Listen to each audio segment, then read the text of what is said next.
should have trusted my gut that night, but I needed the money. And when you're a broke college student willing to take any gig that pays, you don't ask too many questions. The Craigslist ad was simple. Night security guard needed. 1 shift only. St. Michael's Hospital. Old wing. $500 cash. $500 for 1 night. I called the number immediately. The man who answered spoke in a raspy whisper, like he'd been screaming for hours, and his voice was shot. "You start at midnight," he said. "Come alone. East entrance. The door will be unlocked." "Wait," I said. "Don't I need to fill out paperwork or—" Click. He'd hung up. I should have known then. I should have deleted that number and forgotten the whole thing. But $500. That was my rent, my groceries, my gas for the month. So when midnight rolled around, I found myself standing outside St. Michael's Hospital, staring up at the abandoned East Wing. The building looked wrong. Even in the darkness, I could see that the windows on the upper floors were shattered, gaping like empty eye sockets. The brickwork was stained with something dark that streaked down from the roof, and the trees around it, dead, every single one. Just twisted black branches reaching toward the building like they were trying to get away but froze mid-escape. The east entrance door was propped open with a brick. I stepped inside. The smell hit me first. Disinfectant and rot mixed together in a way that made my stomach turn. The hallway stretched ahead of me, lit by flickering fluorescent lights that buzzed like angry wasps. Some of the lights were out completely, creating pools of absolute darkness between islands of sickly green illumination. "Hello?" My voice echoed down the corridor, bouncing off the walls and coming back to me distorted. Hollow. No answer. I checked my phone. No signal. Of course. A piece of paper was taped to the wall beside the door. I hadn't noticed it when I came in. The note was handwritten in shaky letters. Security duties. Do not deviate 1. Patrol floors 1 to 3 every hour. Do not go to floor 4. 2. If you hear knocking, do not answer. 3. If the lights go out, stay where you are. Do not move until they come back on. 4. Ignore any voices calling your name. 5. If you see a woman in a white gown, turn around immediately and walk away. Do not run. 6. Your shift ends at 6 a.m. Leave immediately. Do not wait for relief. 7. Do not enter room 237. My hands were shaking as I pulled out my phone and took a picture of the list. This was insane. These weren't normal security instructions. These were rules, the kind of rules you make when something is very, very wrong. I should have left right then, but I thought about my eviction notice, the disconnection warnings from the electric company, my empty fridge. I needed that $500. Okay, I whispered to myself. It's just 1 night. Follow the rules, get the money, leave. I started my first patrol at 12:15 a.m. The first floor was mostly old administrative offices. Empty desks covered in dust. Filing cabinets with their drawers hanging open. Papers spilled across the floor like someone had ransacked the place looking for something. In one office, a coffee mug sat on a desk, still half full. When I got closer, I could see a thin layer of mold floating on top. How long had this place been abandoned? I moved to the second floor. This is where the patient rooms were. The doors were all open, and as I walked past each one, I couldn't help but look inside. Hospital beds with rotting mattresses, wheelchairs overturned in corners, medical equipment I couldn't identify, all of it covered in rust and grime. Then I passed room 237. The door was closed. Unlike every other door on the floor, this one had been reinforced with metal bars bolted across it, and there was a padlock, a big, heavy padlock that looked brand new, like someone had recently installed it. I remembered rule number 7. Do not enter room 237. I kept walking, but I swear I heard something as I passed, a wet, dragging sound, like something heavy being pulled across the floor inside that room. I walked faster. The 3rd floor was the worst. This is where the operating rooms were. I could see them through the small windows in the doors. Surgical tables with restraints still attached. Trays of instruments left out, scattered across counters. And blood, old blood, turned brown with age, splattered on the walls in patterns that made me think of someone being, I don't know, torn apart. I checked my watch. 1:47 a.m. 4 more hours. That's when I heard it. Knock, knock, knock. 3 slow, deliberate knocks coming from somewhere down the hallway behind me. I froze. Rule number 2. If you hear knocking, do not answer. Knock, knock, knock. It was closer now, maybe 20 feet away, but the hallway was empty. I could see all the way to the other end, and there was nothing there. No one. Knock, knock, knock. Right behind me. I spun around. Nothing. The knocking stopped. My heart was hammering so hard I could hear the blood rushing in my ears. I stood there in that hallway, breathing hard, waiting for, I don't know what, for something to grab me, for something to jump out. But nothing happened. I forced myself to keep moving, to finish the patrol.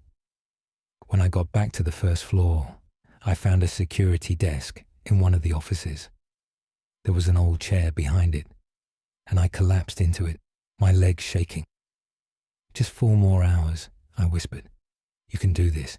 4 more hours. That's when the lights went out, all of them, at once. The darkness was complete, absolute. I couldn't see my hand in front of my face. Rule number 3. If the lights go out, stay where you are. Do not move until they come back on.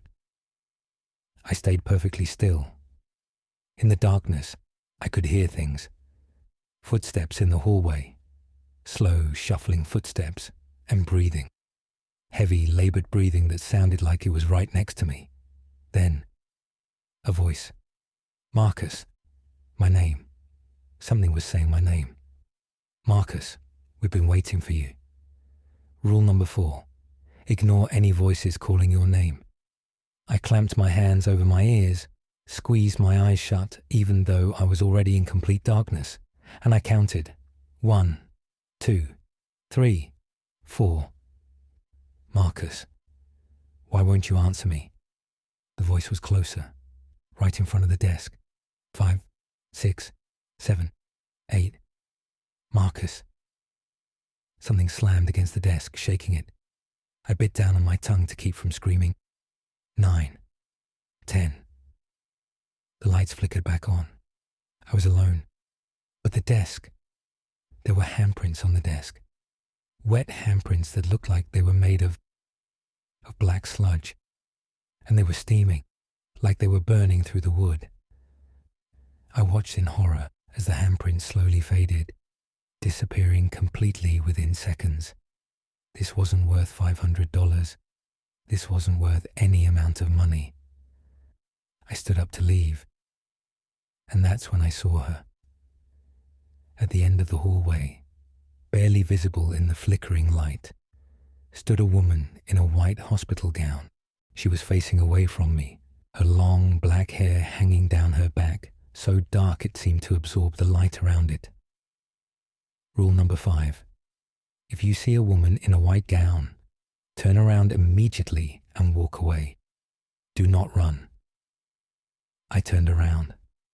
I started walking in the opposite direction, forcing myself to move slowly, even though every instinct screamed at me to sprint.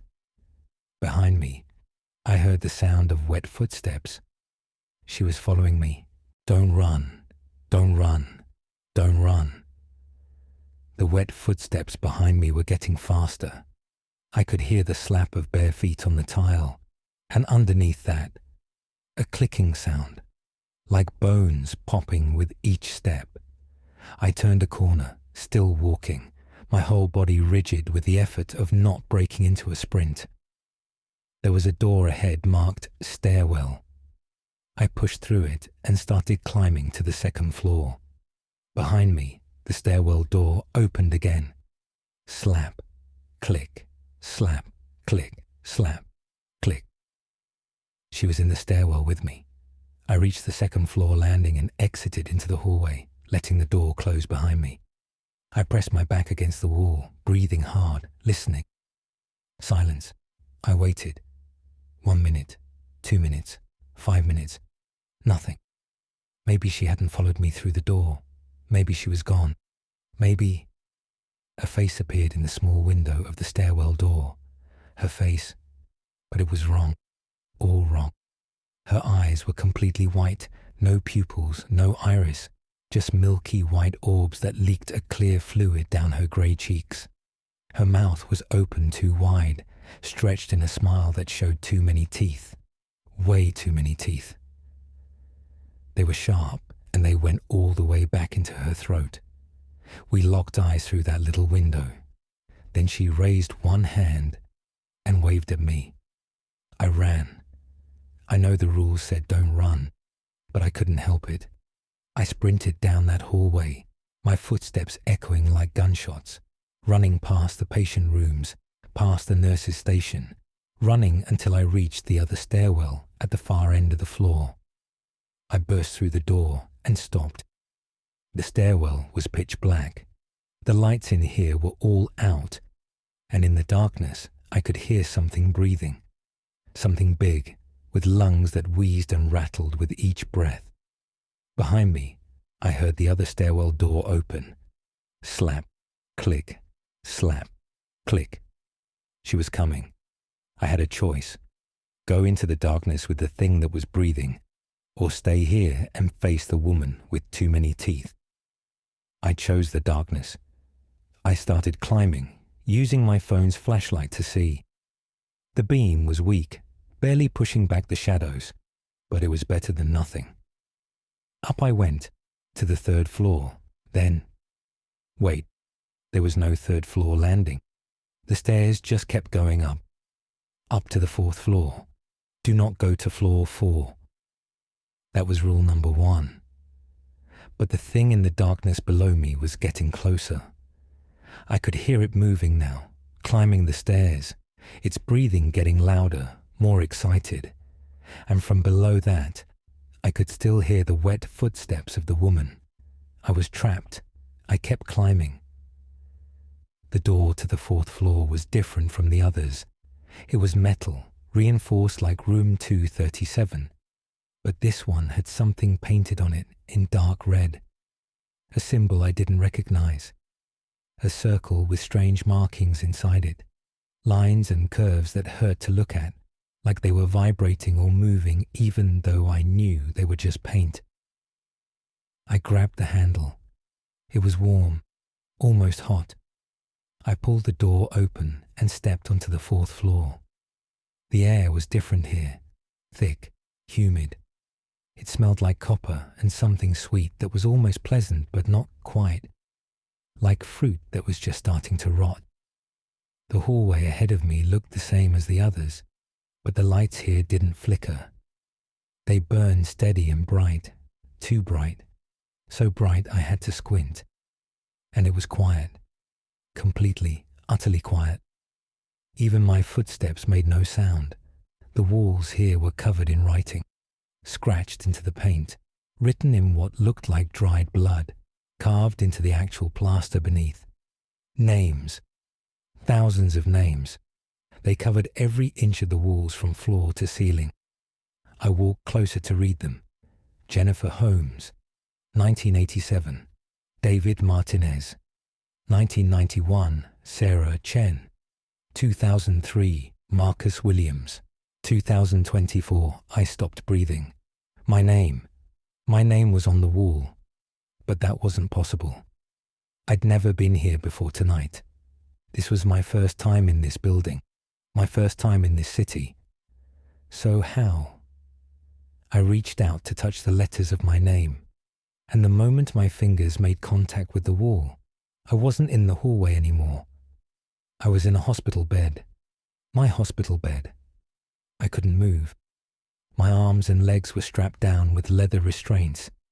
An IV was in my arm, pumping something clear into my veins. My veins. I could see them through my skin, and they were turning black, spreading from the injection site like dark rivers running through my body. A doctor stood over me. He had no face. Where his face should have been was just smooth skin, but somehow I knew he was smiling at me. Subject 237 is responding well to treatment, he said, his voice coming from everywhere and nowhere at once. Proceeding to final stage. No, I tried to say, but my mouth wouldn't move. No, please, this isn't real. This isn't... He reached toward me with a scalpel, and I was back in the hallway. I jerked my hand away from the wall, gasping. What the hell was that? A hallucination, but it had felt so real. I could still feel the phantom sensation of those restraints on my wrists. I needed to get off this floor, now. I turned to go back to the stairwell, but the door I'd come through was gone. The wall was solid, unbroken, covered in more names. There was only one way to go, forward. I walked down the hallway, passing door after door. Unlike the other floors, these doors were all closed. Each one had a number: room 401, room 402, room 403. I reached room 237, but that didn't make sense. Room 237 was on the second floor. I'd seen it. I'd walked past it. This door was different, though. No reinforcements, no padlock. It was just a door. And it was slightly open, just a crack. And through that crack, I could see light. Warm, golden light. And I could hear something. Music. Someone was playing music in that room. Old music, like from the 1940s or 50s. A woman's voice singing about love and moonlight. I pushed the door open wider. The room was beautiful. It was clean, pristine even, with fresh white sheets on the bed and flowers in a vase on the nightstand. Sunlight streamed through the window, even though it was the middle of the night, and sitting in a chair by the window was a woman. Not the woman from before. This was someone different. She was old, maybe 70 or 80, with white hair pulled back in a bun. She wore a pink cardigan and held a book in her lap. When I entered, she looked up and smiled. "Oh, good," she said, her voice warm and grandmotherly. "I was wondering when you'd arrive. Please sit down. We have so much to discuss." I stayed in the doorway. "Who are you?" "My name is Eleanor. I've been a patient here for, let's see, 53 years now." She glanced at a calendar on the wall. It showed October 1971. "Yes, 53 years. That's not possible. Many things aren't possible, dear. Yet here we are." She gestured to an empty chair across from her. "Please, sit. You must have questions." I did sit, though I don't know why. Maybe because this room felt safe, normal. Maybe because I was so tired and scared that I just wanted to rest for a minute. "What is this place?" I asked. "What's happening to me?" Eleanor closed her book and looked at me with sad, kind eyes. St. Michael's Hospital was closed in 1975 after certain incidents. Patients disappeared. Staff went mad. There were rumors of experimental treatments, of things being done in the name of medicine that should never have been done. But it's empty now. Abandoned. Is it? She tilted her head. "Are you certain?" I thought about the woman in the white gown. The thing in the stairwell, the knocking, the voices. The hospital didn't close, dear. It just changed, shifted. It exists in the spaces between what's real and what's not. And anyone who enters becomes part of it. Part of it? Haven't you noticed? She pointed at the wall. I turned to look and felt my stomach drop. There was writing on the wall behind me. The same writing from the hallway. Names and dates. And there, freshly scratched into the plaster, Marcus Williams, 2024. No, I whispered. No, I'm leaving. My shift ends at 6 a.m. I just have to wait until 6 a.m. Eleanor's smile faded. Oh, sweetheart, it's been 6 a.m. for 53 years. The room started to change. The sunlight dimmed. The flowers in the vase withered and died, crumbling to dust. Eleanor's face began to sag, her skin turning grey and papery. We've all been waiting, she said, and her voice wasn't warm anymore. It was hollow, dead, waiting for someone new, someone to replace us, someone to take our place in the rotation. I jumped up from the chair and ran for the door, but Eleanor was faster. She moved impossibly fast, appearing in front of me, blocking my exit. Up close, I could see that her eyes were sewn shut with thick black thread, and her smile revealed broken, rotting teeth. You can't leave, Marcus. You're part of the last broadcast now. The what? The last broadcast, she repeated. The final message that goes out from this place. Every night, someone new arrives. Every night, someone joins us. And every night, we wait for the next. I shoved Eleanor as hard as I could. She stumbled back, and I ran past her, out into the hallway. Except it wasn't the same hallway anymore. The walls were breathing. Actually breathing. They expanded and contracted like lungs, and with each breath, they exhaled a warm, moist air that smelled like decay. The names on the walls were moving now, crawling over each other like insects, spelling out messages. Stay, join us, you're home forever.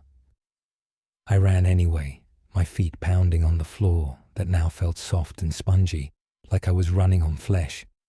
Behind me, I could hear Eleanor calling out in that dead voice. Marcus! Marcus, don't run. It only makes it worse. Doors were opening as I passed. Room 401, room 402, room 403. From each one, something emerged. Patients in hospital gowns, their bodies twisted and wrong. One man crawled on all fours, his spine bent backwards so his head hung between his legs. A woman dragged herself forward on her arms, her legs fused together into a single boneless tail. A child stood in one doorway, except its face was on backwards, and it tracked me with eyes that had no business being able to see. They all reached for me as I passed. I found a stairwell, different from the ones before, and threw myself down it.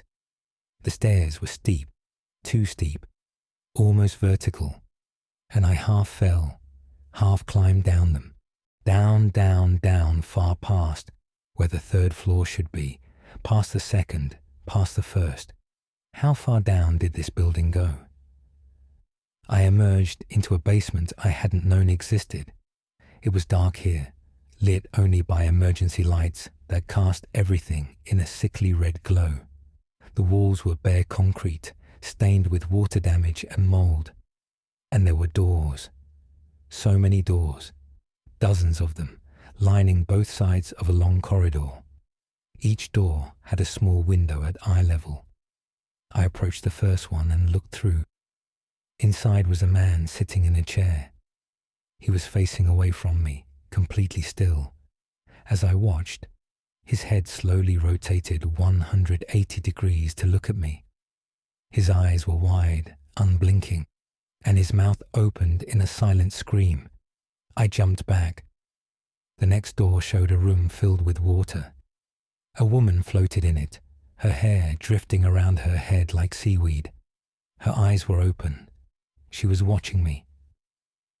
As I stood there, she smiled and began to swim toward the window. I moved to the next door faster. This room had padded walls. Sitting in the center, legs crossed, was a young man. He looked normal at first, but then I realized he was whispering something. His lips were moving rapidly, constantly, never stopping. And on the walls around him, written in what looked like blood from scratched fingers, the same word repeated thousands of times. Broadcast, broadcast, broadcast, broadcast, broadcast. I backed away from the window, my heart racing. What was the broadcast? What did it mean? At the end of the hallway was a different kind of door. It was larger than the others, made of heavy metal with a wheel lock, like you'd find on a submarine or a bank vault. Above it, a sign read, "Communications room, authorized personnel only." I knew I shouldn't open it. Every instinct told me to turn around, to find another way out. But I had to know. I had to understand what was happening. I grabbed the wheel and turned it. It was stiff at first, but then it gave way, and I heard a heavy clunk as the locks disengaged. I pulled the door open. The room beyond was enormous, far larger than should have been possible in the basement of a hospital. It was filled with old equipment, radio transmitters, television monitors, computers that looked like they were from the 1970s, all clicking and whirring. In the center of it all was a massive console with hundreds of switches and dials. And sitting at the console, wearing headphones, was a man. He was skeletal thin, his hospital gown hanging off his frame like a shroud. When he heard me enter, he slowly removed the headphones and turned around. His face was... I can't describe it properly.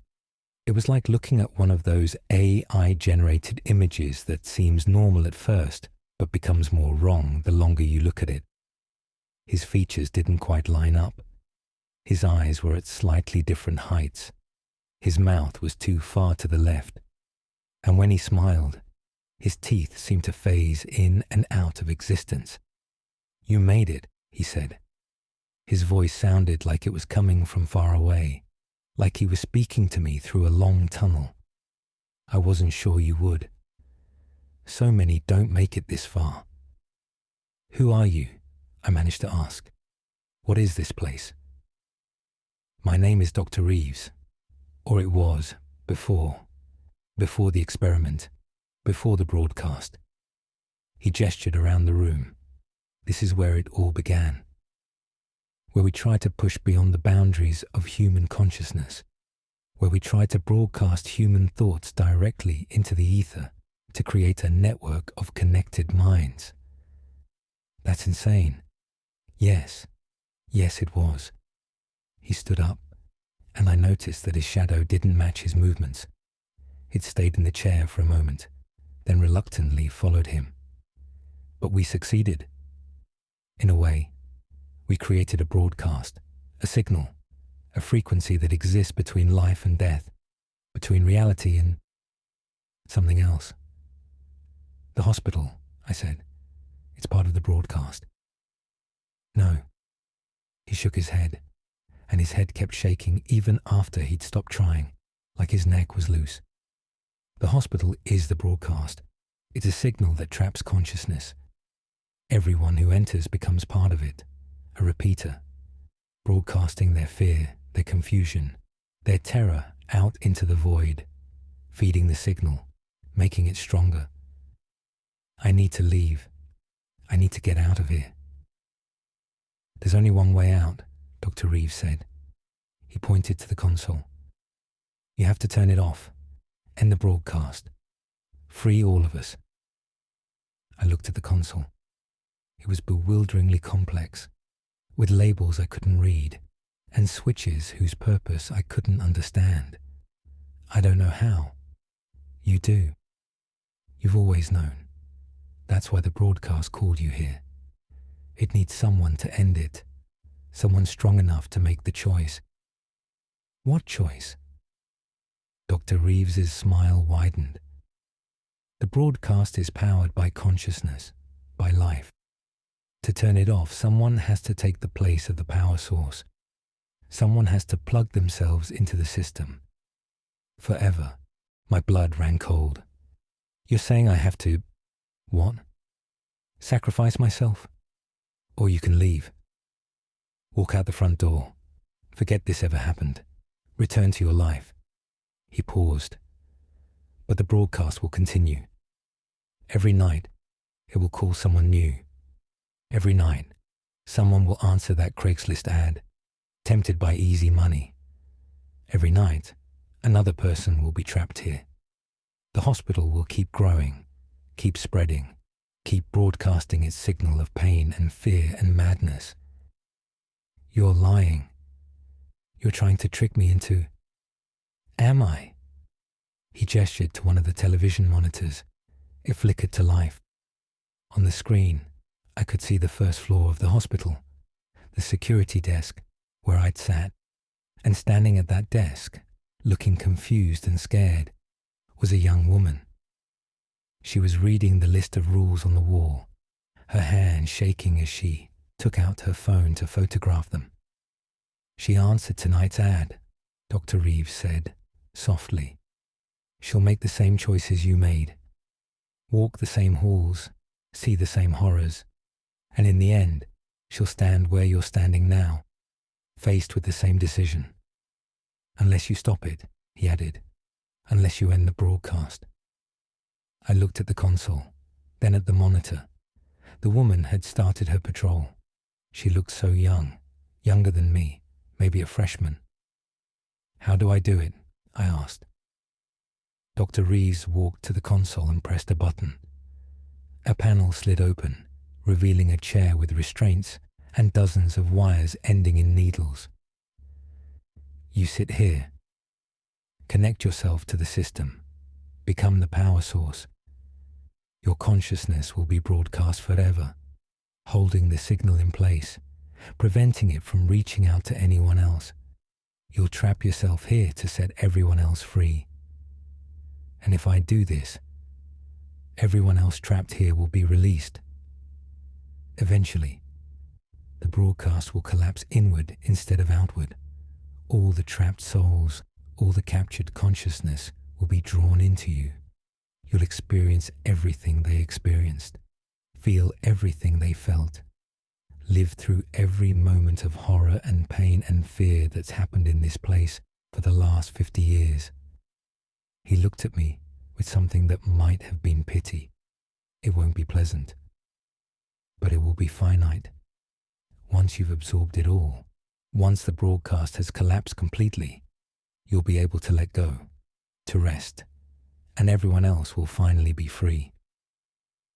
On the monitor, the woman had just heard her first knock. She was frozen in the hallway, her face pale with terror.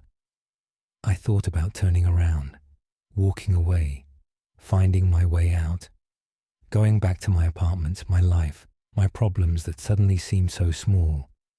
But I couldn't. I couldn't leave her here.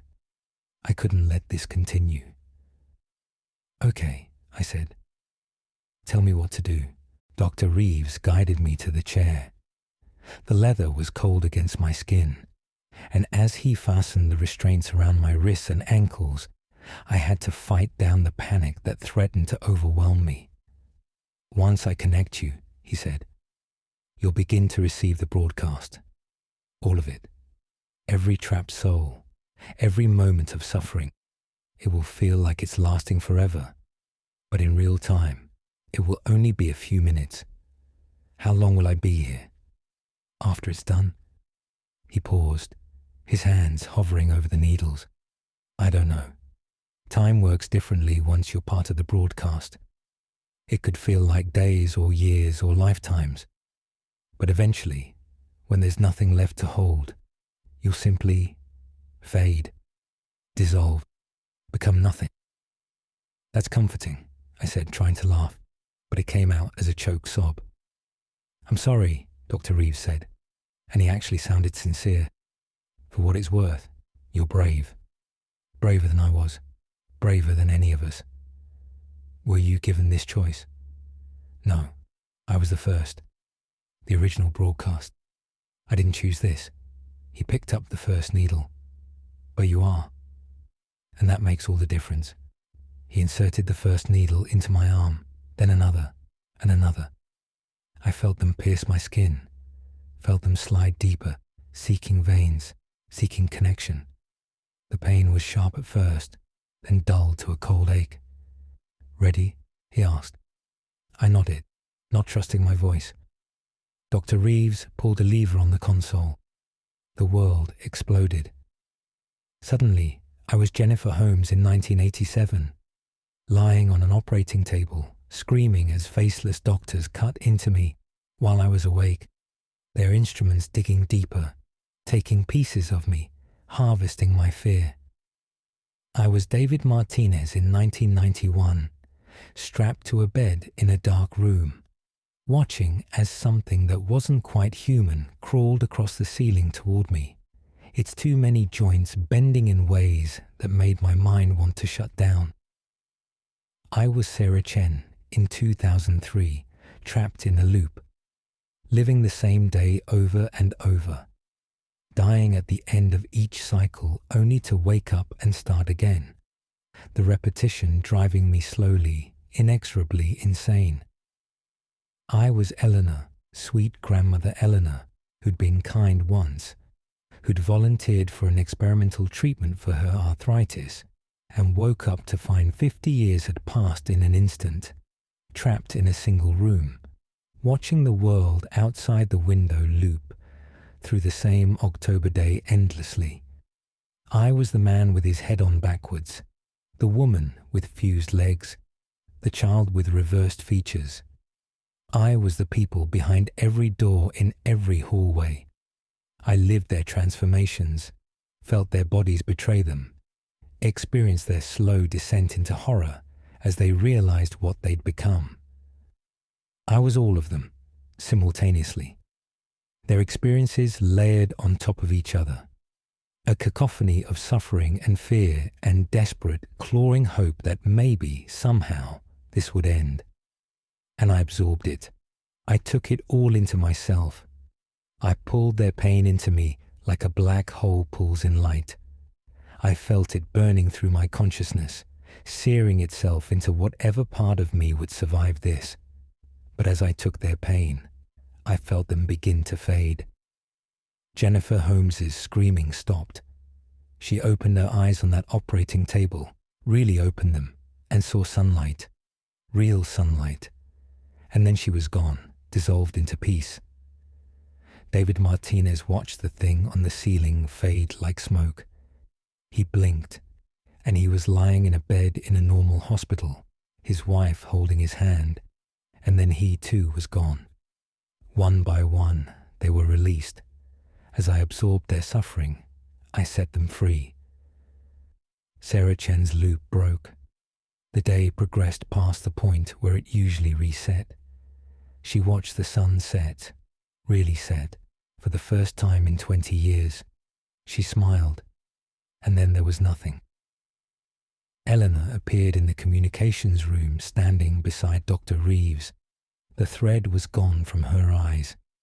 She looked at me, and she was young again, the way she'd been before the hospital.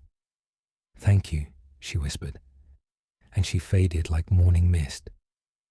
The building itself began to change. The breathing walls went still. The twisted corridors straightened. The impossible geometry resolved itself into normal, mundane hospital architecture. It was like watching a wound heal in reverse, the rot and decay pulling back, revealing clean surfaces beneath. Through it all, I remained in that chair, the needles in my arms, feeling everything collapse inward toward me. The broadcast was contracting, imploding, all of its malevolent energy funneling into a single point, into me. I could feel myself changing. My body was no longer solid. I was becoming something else, something between states, a living anchor point, holding all of this darkness inside myself so it couldn't reach out anymore. Dr. Reeves was still there, watching the monitors as they died one by one. "It's working," he said, and his voice was clearer now, more human. The distortion was fading. "The broadcast is ending." On the one remaining active monitor, I could see the young woman. She'd made it back to the first floor. The front door was visible in the frame. It was open now, showing the pale light of dawn beyond. She ran for it. She burst through that door into the early morning light, stumbling down the steps and into the parking lot. She turned back to look at the building, her face streaked with tears, and I could see her mouth moving. She was saying something. "Thank you." She ran to her car and drove away, tires squealing. She was free. "The last one," Dr. Reeves said. He turned to me, and now he looked completely human, normal, just a tired old man in a hospital gown. "Everyone's out. Everyone but us. Us. I was the power source before you, the original broadcast, but now you've taken my place." He smiled, and it was a real smile, full of genuine warmth and relief, which means I can finally go too. "Wait," I tried to say, but my voice wouldn't work anymore. My mouth wouldn't form words. "You won't be alone for long," he said gently. "The broadcast is collapsing. Once it's fully gone, once there's nothing left to hold, you'll fade too. It won't be forever. I promise." He walked toward the door, and with each step, he became more transparent, more ghost-like.